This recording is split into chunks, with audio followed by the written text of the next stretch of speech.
Alright, so today we're looking at 9.3 in Pre-Cal 30, but let's review 9.1 and 2 really quickly. We're talking in this chapter about rational functions. We're talking about the fact that rational functions have sort of a polynomial on the top divided by another polynomial on the bottom. And namely, the ones we're studying here always have the variable in the denominator somewhere there. Okay, so that's what a rational function is. We talked about asymptotes. We talked about horizontal asymptotes. We talked about degrees of functions and ratio of the coefficients. We talked about if the degrees of the function on top is less than the function on the bottom, we have y equals 0, and so on. So we went through those rules in 9.1. Also talked about vertical asymptotes. If we have a factor that remains in the denominator after simplification of a rational, that's a vertical asymptote. And we talked about transformations as well. Okay, 9.2, we talked about analyzing rational functions. And so we are able to, identify those asymptotes, identify the domain and range of things. For sure, we are able to identify horizontal and vertical asymptotes. So we did all that in 9.1 and 9.2. And today we're talking about 9.3, which is basically solving equations. Now, you remember that if we have an equation and we're asked to solve the equation in one variable, like if there's 0 equals x plus 2, in order to solve that, we solve for the variable. We isolate the variable. Graphically, we would graph that line as a y equals x plus 2, and then we would graph that, and then we would find out where the x-intercept is. So that's kind of the idea here with 9.3, connecting graphs and rational equations. We are going to be solving rational equations, and we're going to do that algebraically and graphically. Okay, so this is an example here. You want to write this down. This is an example of a rational equation. Okay, a rational equation. And so what we have is we have 8 divided by x squared minus 16 plus 1 equals 1 over x minus 4. All right, so a lot of the solving process is going to be very similar from things that we've learned before. I do have the steps kind of off to the side there for us to refer to. So what I usually do for the algebraic method, what we want to do is we want to isolate for x, or at least rearrange this equation so that it looks like maybe a quadratic. That's going to be a pretty common one. So you have an x squared term and an x term, right? That one could happen a lot. So let's get rid of the denominators first in step 1. So we're going to multiply by the lowest common multiple of the denominators. So here we have, and I'll just kind of do one step here without rewriting everything, but x squared minus 16 is x plus 4 times x minus 4. And that's something that you'll have to know to factor that, because we can see that in order to get rid of all of the denominators, I have to multiply everything by x plus 4 and multiply everything by x minus 4. Okay, if I do that, I see that I have an 8 left over here, because these factors cancel out. I have a plus, I have 1 times x plus 4 times x minus 4. That comes from this term. I have my equal sign. And notice that the x minus 4's will cancel out here, so I have 1 times x plus 4 on top. All right, and so again, this is getting rid of the denominators and getting rid of, we multiply as an opposite operation to a division here, right? So once we get to this step, now what we want to do is we want to expand and gather like terms. That's step 2. So if there's any multiplication to do, you should do that. So we will do FOIL method here, or just a kind of expansion, binomial times binomial. That's going to be x squared minus 4x plus 4x minus 16. Okay, so that just becomes our x squared minus 16. We know that. And we have x plus 4. So expand, gather like terms. Let's get everything over to the left side here. I like the positive x squared over here, so let's bring everything over to the left side. I'm going to subtract an x, and I'm going to gather all of my constant terms here. So 8 minus 16 is negative 8, and this positive 4 over here is going to be a subtract 4. Okay, so let me write that out for you here. 8 minus 16 minus 4 equals 0. Okay, so I'm gathering all the constants as well. So x squared minus x, that's negative 8, that's negative 12, looks like. All right. Okay, so that's the first two steps. Get rid of the denominators, expand, gather like terms, move everything over to one side of the equation. Why? Because we like this equals 0.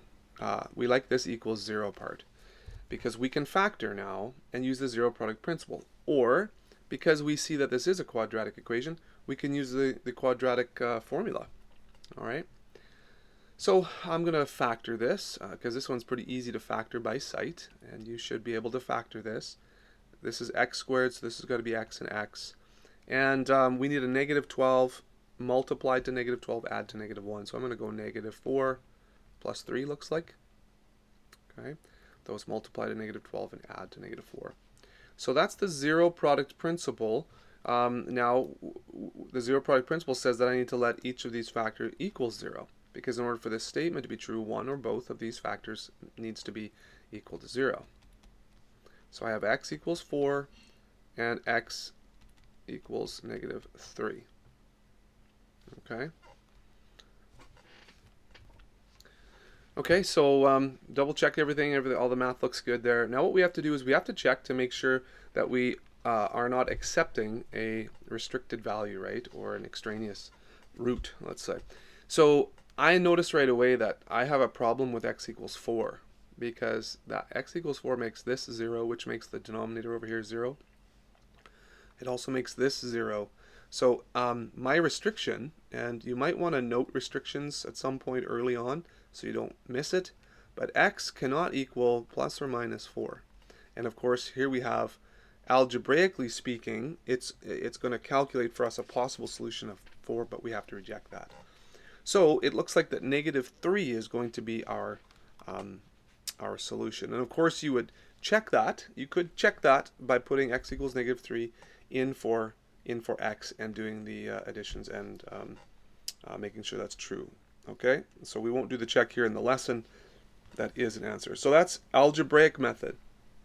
All right, isolate for your variable, and if you can't do that, try and get it to a quadratic or something you can factor and use a zero product principle and so on.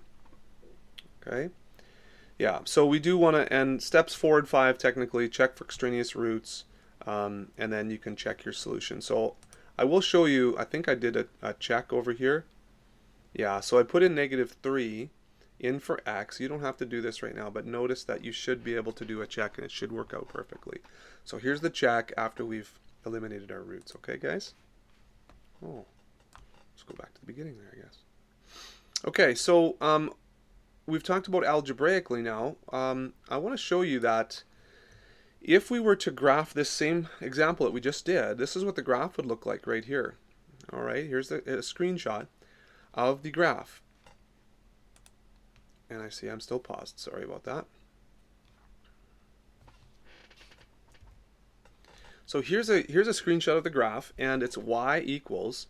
And now look at what's happened here. There's why is all of this over on one side? Well, we're going to find out that that's a way that you can solve for the solution of a rational equation is by graphing. And by collecting your terms, by getting everything over to one side and graphing. But that's, we'll see that. We'll come back to this a little bit later. This little note here is saying that x equals 4 is, x equals 4, it's not a root. Here's the negative 3.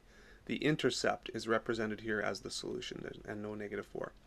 Okay, so let's talk about this graphically. There's two different methods. I'm just going to run over the examples in the textbook here for you that you should see in section 9.3, McGraw-Hill Ryerson Pre-Cal 12 textbook right here, and I'll get that page number for you.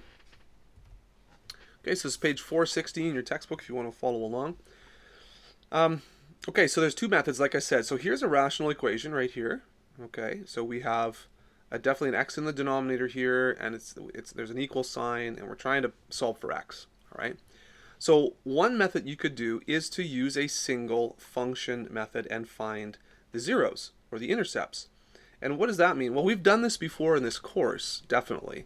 So it shouldn't be a big surprise. But I want to move everything, all these terms, over to one side. I want to move everything over to one side, and then we're going to graph the corresponding function. So once we have everything over here, we basically replace 0 with a y, and then we graph it. And what does that do for us? Well, when you graph that, what that means, again, remember it was equals 0, so the solutions here are where the intercepts are going to be, the x-intercepts. And so method 1 is using a single function and determining the x-intercepts of that single function graph. Method 2 is using a system of two functions, and we've also done this before. We take the left side and separately write that as an equation, a function, and we graph that, which would be this sort of butterfly kind of graph that you see here. And then also the second function would be, the right side of the equation, and we graph that separately, which turns out to be this line right here. Now the solutions are the x values at the points of intersection. So this represents a solution, and this represents a solution. So we have this value right here, -0.4 and 3.097. And notice that those x values are the exact same as the intercepts in our previous example. Same values. So there's two methods.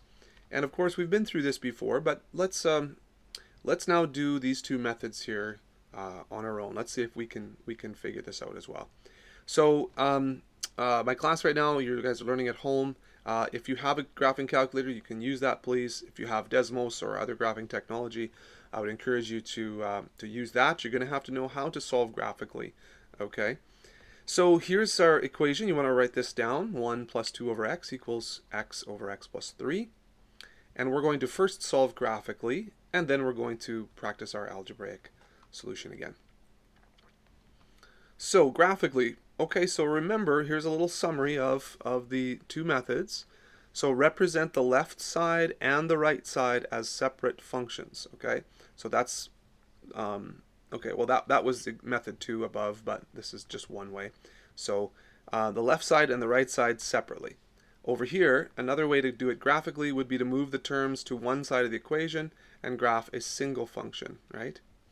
So we're going to do both of those ways here. Okay, so what we're going to do is we're going to graph each side separately. So you're going to see down here that I'm going to graph y equals the left side, 1 plus 2 over x. And I'm also going to graph y equals the right side. Oh, something disappeared on me there. That was an x. Glitchy technology. X over x plus 3. Okay, so we're going to graph both of those. And what are we looking for? Are we looking for the zeros there? Or are we looking for something else? We're looking for the intersection points. Okay, and of course we're looking for the x values there. Why? Because I only see x in my original equation. Okay, if there's x and y in your original, then it's a point you're looking for, xy point. But if there's only x, you're looking for just x values. Okay, so let's put that into our calculator. I have a TI-83 here that I'll demonstrate this on. And so I'm going to get rid of what I currently have in there. And I'm going to write this out here. Y plus, I'm going to use brackets, a good idea, 2 divided by x. I'm going to go down to the next line to type in our next one. So that's x divided by brackets x plus 3. Okay. So you type that into your calculator or your graphing technology. I don't know what the window settings should be at, so I'll just usually start with a zoom 6. Okay, I see one, and I see another one. Awesome. Okay, so it looks like, okay, so remember here, a couple things to remember. The vertical lines that show up on your calculator could be asymptotes, okay? They show up as looking like vertical lines. Those are not part of the function. So where we see an intersection point here, that's not actually an intersection point. This is a vertical asymptote. So is this one. Okay. So yeah, this is a little tough to see, I guess, on this exact.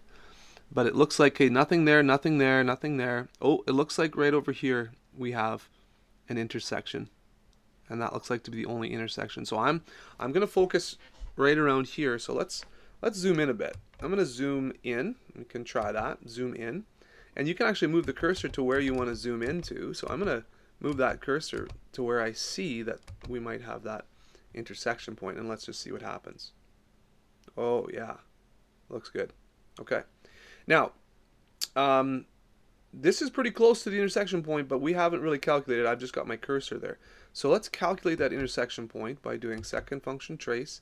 That's the calculate menu. And again, we're doing intersections, so we'll hit 5.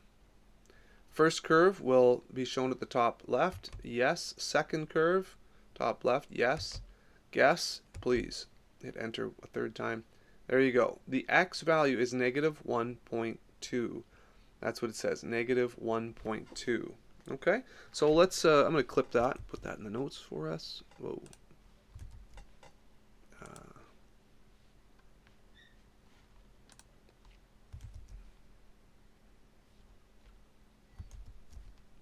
There we go, finally.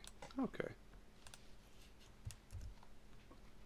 Okay, so there's our graph, and here's our intersection point at 1.2. Now,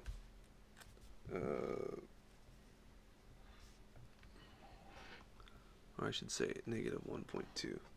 Okay, yeah, so sorry, this is not in your textbook, this example. This is just a random example, I believe. Yeah, this one's not in your textbook, in case you're looking for it. All right, let's try the other one. Let's try the other one. Now, it is true that when you graph two functions, especially with asymptotes, it's really tough to see how many intersection points you might have. So getting to a single function over here might be a really, really good idea. So let's do this. 1 plus 2 over x minus x over x plus 3 equals 0. And now I will graph this, now that I have 0 over here, I'll just graph this as a whole function right here. So let's do that. And we'll see if and I'm going to erase these, okay, and we'll see if we get the same answer. So what do we have? We have 1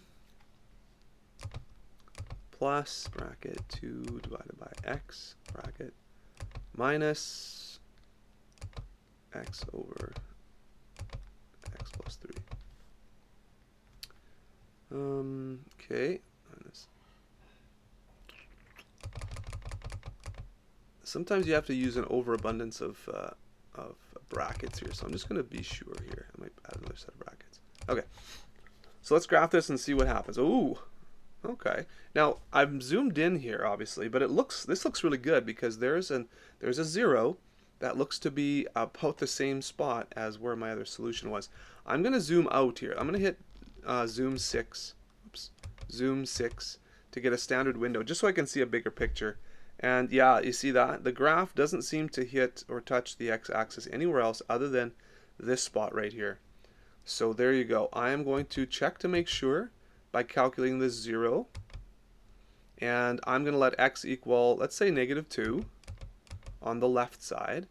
And x equals 0 as the right boundary. And, oops, doesn't like 0. Oh, whatever. Let's see if that'll work. Okay, it doesn't like 0 because it's an asymptote. So let's try 1 as an upper bound. Alright, we might have to try that again. 0. So left bound, let's say negative 2, let's say. And right bound, negative 0.5. I know that's on either side of what I'm expecting. So let's see. Yeah, there you go. It calculates a 0 at negative 1.2. So we'll clip that one in and we'll be able to show that, hey, that one works as well. Okay, so those are the 2 points, and of course the intersection point for 1, this is the x-intercept value for the second method. Okay, all right, any questions about graphing solutions? Okay, so let's review then. Let's review our algebraic then, okay? So let's review algebraic method. So I want to get rid of denominators first. So I'm going to multiply everything by, wow, that x disappeared again. X plus 3 times x. Okay, those are my 2 denominators that I have, so I'm going to multiply everything there. Okay, so I have 1 times x plus 3 times x. And I have the x's will cancel out or divide out here, so I have 2 times x plus 3 for my second term. And then when these are multiplied by this term over here, I have equals, and I have x times x. Okay. So once multiplied, all the denominators are gone. That's great. And now I can expand and gather all like terms, and I'll probably get everything over to one side again. So I have x squared plus 3x plus 2x plus 6 equals x squared. Okay? Interesting thing here, I've got a positive x squared on one side and a positive x squared on the other side. When you have the exact same thing on both sides of the equations, you can cancel them out. They cancel right out because think about it, if I subtract an x squared from here, that's x squared minus x squared, and it's gone. So what do I have here? I have 5x plus 6 equals 0. Now I can isolate for x because I only have one x, and what do I have? Negative 6 over 5. And that actually equals negative 1.2. So this checks out algebraically. We've already shown that negative 1.2 is our solution graphically. We've shown that twice. So let's just make sure that we don't have any restriction values that would eliminate this as an answer, and of course we don't, because x cannot equal 0 or negative 3, and 0 and negative 3 are not the answer that we got, so we're good to go. Okay? Any questions at all about that algebraic example? All right, let's move on then. Here's example 4 in your textbook, and I think it's good to do a word problem, all right, because all you see is words here with a few numbers thrown in there, and we have to make sense of this word problem and create an equation to solve. So let's take a look at this example. In basketball, a player's free throw percentage is given by dividing the total number of successful free throw baskets by the total number of attempts. So far this year, Larry has attempted 19 free throws and has been successful on 12 of them. If he is successful on every attempt from now on, how many more free throws does he need to attempt before his free throw percentage is 80%? Okay, so this is a bit of a strange question, right? I mean, I think probably a lot of you are familiar with the fact that, so made shots divided by attempted shots. That makes sense that this is going to be our percentage. Of course, we'd have to multiply by 100%, right, to get the percentage. But if you go 4 for 5, you're shooting 80%. Well, he's right now shooting 12 for 19. So what's 12 for 19? Let's just quit this. 12 divided by 19 times 100 is 63% roughly. Okay. So obviously, now think about this. The question is saying, if he continues to shoot and makes every free throw from now on, when will his percentage get to 80? And you're thinking, what do you mean, get to 80? Won't it always be 63? Well, no, it won't, because let's say he makes another one. And you could do this trial and error, but we're gonna show how we do this with variables and equations. That's the proper way to do it. But you could say this, okay, well, what's 13 out of 20? Because he's shot one more time and he's made it. So what's that? Now you can kind of probably guess that 13 divided by 20 is going to be a little higher percentage than 12 out of 19. You see that? So as the numbers get higher and the distance between those numbers stay the same, well, that difference becomes smaller. So what about 15? Okay, so 2 more there, 15 out of 22. And you see what's happening, right? I know this is the last one I'll do, but 15 out of 22 is 68. So you see he's climbing. Okay. So what we want to do is we want to find out the free throw percentage, okay? So 80%. 80% has to equal his made over attempted, but he's starting at 12 being made, and he's starting at 19 attempts. So watch this. What we've done is we've added 1 to both of these to get this next one. Then I've added 2 and I've added 2. So I'm adding the same number, and I don't know what this number is to get to 80%. So we have something over something is 80% free throw percentage. So I'm going to add x to this one, and I'm going to add x to this one down here. Okay? And again, this is the number of throws that he's going to shoot after this 12 out of 19. If he's going to make every one, we have to make this equal to 80. And of course, I guess we'd have to remember this is a percentage, so there's 80% times 100%, right? Okay? So let's get rid of this 100% right away, but this is your equation that you're going to try and solve now for x. So watch this. I'm going to get rid of the 80% by dividing both sides by 100. So this is 0.8. You understand that? Okay, 80% as a decimal is 0.8. All right. So now what we do is we could do two things. We could solve graphically, right? We could do y equals this and y equals this and find the intersection point. We could move that 0.8 over to the other side and make one big equation and find the intercept, the x-intercept. Or we could do it algebraically. I'm assuming that algebraically probably needs more work.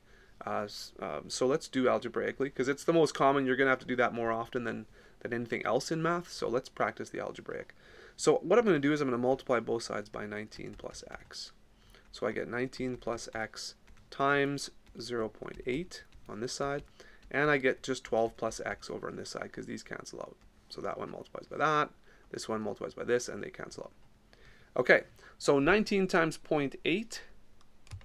All right, 19 times 0.8 is 15.2 plus 0.8x equals 12 plus x. And notice I just have one type of x term, so I'm going to be able to isolate this x really well here, really easily. So let's do some like terms. Let's do 15.2 minus 12, hey? Why don't we do that? Minus 12 from both sides. What do we get? 3.2 equals, and let's take this x over to the other side, the 0.8x. So what's 1 minus 0.8? I guess that's 0.2x. How's that? Divide both sides by 0.2.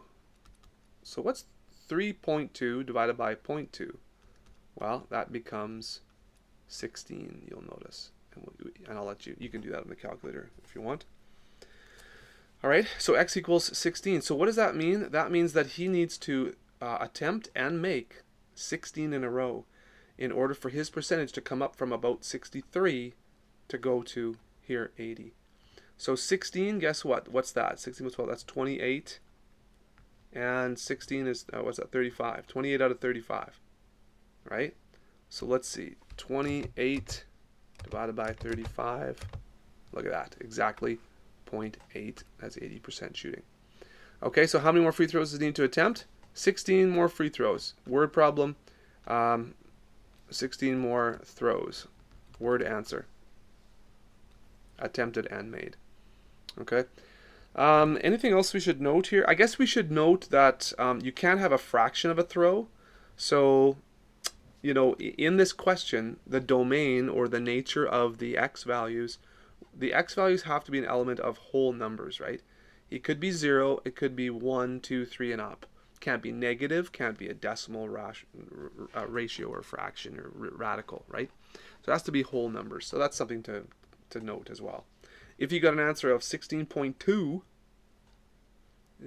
what do? You round it up. I guess you'd have to round it up to the next throw, and then that would be at least 80. It would be a little over 80, right? If you got a decimal, because you couldn't write a decimal. You can't say, how do you throw 0.2 times? Okay. Everybody get that? We're good to go? Hope so. All right. What else I got for you? Look at that. The end of the lesson. Boy, you guys are probably pretty happy with that. Let's review some key ideas. We can solve rational equations algebraically or graphically. And we have, of course, two methods graphically, don't we? The solutions or roots of a rational equation are equivalent to the x-intercepts. So the solutions for a single rational equation are the x-intercepts, the x values of the x-intercepts.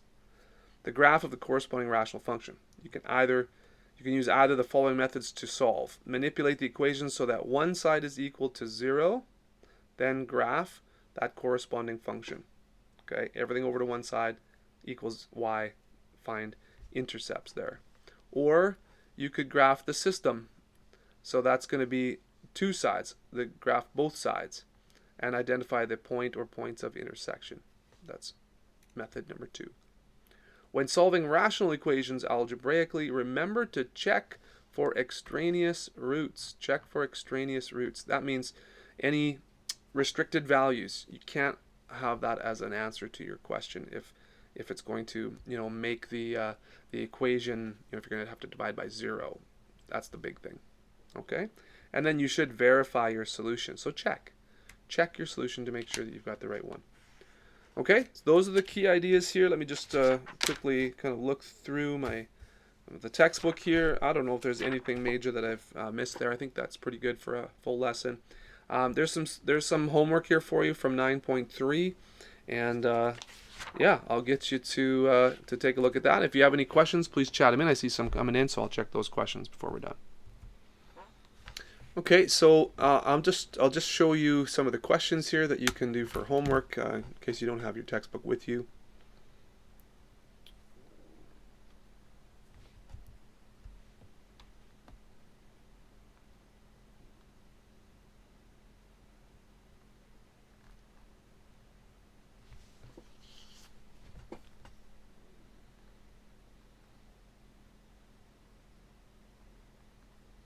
Okay, and then we're done chapter 9. So